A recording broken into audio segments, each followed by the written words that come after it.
you have seen in the movies. Contact with aliens often ends badly for humans. So why do we are trying to keep in touch with them? We don't even know if any aliens really exist. But if any aliens do exist and they are advanced enough to detect our existence, chances are they are doing one of two things. Either they are watching us or they are on their way. But the most important question is, will they come in peace? This is the topic we are going to discuss, and here is what would happen if we broadcast our existence into outer space.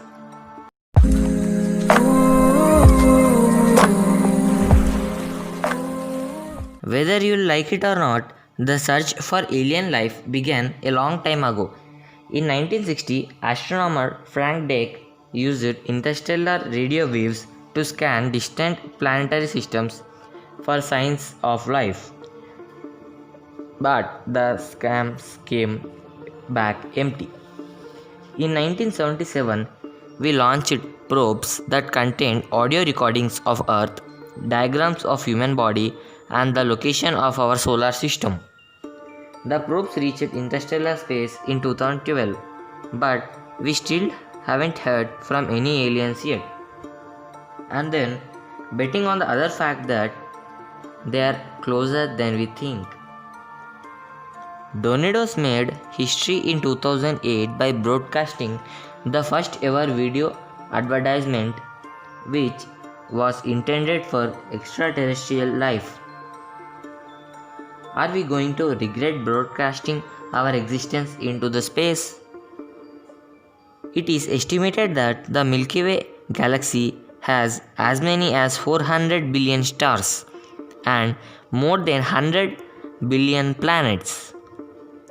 To calculate how many alien civilizations may exist in our galaxy, astronomers often use the Drake equation. The Drake equation basically takes every known star and planet in our galaxy and filters them through a list of criteria. And finally, it determines whether or not they could host and sustain a functioning civilization. Of course, there is too much uncertainty to come up with an accurate figure.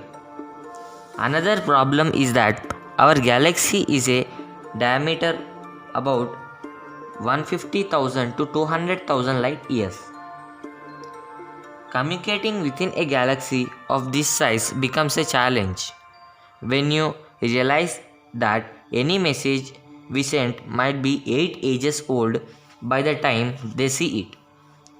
If we sent a message to a star system that was 100 light years away, a whole century would pass on Earth by the time our alien neighbors got that message. So, whatever we decided to broadcast, we have to make sure to represent the unified intentions of the world and that it could stand the tested time. But now we have to consider the possible responsibilities. First of all, for any alien species to be able to receive and respond to our messages, they have to be at least as smart as we are. They would also have to be technologically capable of receiving a radio or laser transmissions. But what if aliens received our messages and simply chose not to answer? Some civilizations may protect themselves by living in secrecy to avoid being detected and potentially destroyed by the rival civilizations. This is known as the dark forest theory, by which any contact with outsiders is considered dangerous. It's also possible that aliens have received our messages and are simply watching and waiting for humans to self-destruct themselves before they come and colonize the earth. And in the absolute worst case, aliens have received our messages and they are on their way to the earth now. An alien invasion would not be a good idea or opportunity for humanity to unite against a common enemy. There wouldn't be enough time for that. If any alien species is advanced enough to reach Earth, then it's a simple logic that they are far more advanced than we are. A technology we don't have infrastructure to defend against such an invasion, and probably we won't for some time.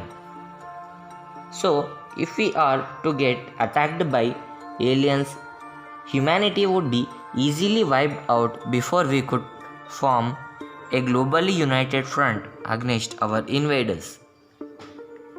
But by the way, all of us assume that aliens are going to be violent. But who knows? Aliens have received our messages and they are wanna work with us. Of course, we can come up with a whole number of possibilities of how to make contact with aliens might come out. But keep in mind that we have been broadcasting signals in the outer space since 1960s and we are yet to receive our first reply. For now, we just have to wait and see. Are we alone in the universe? And just so you know, aliens are the scariest thing in the infinite void of the space.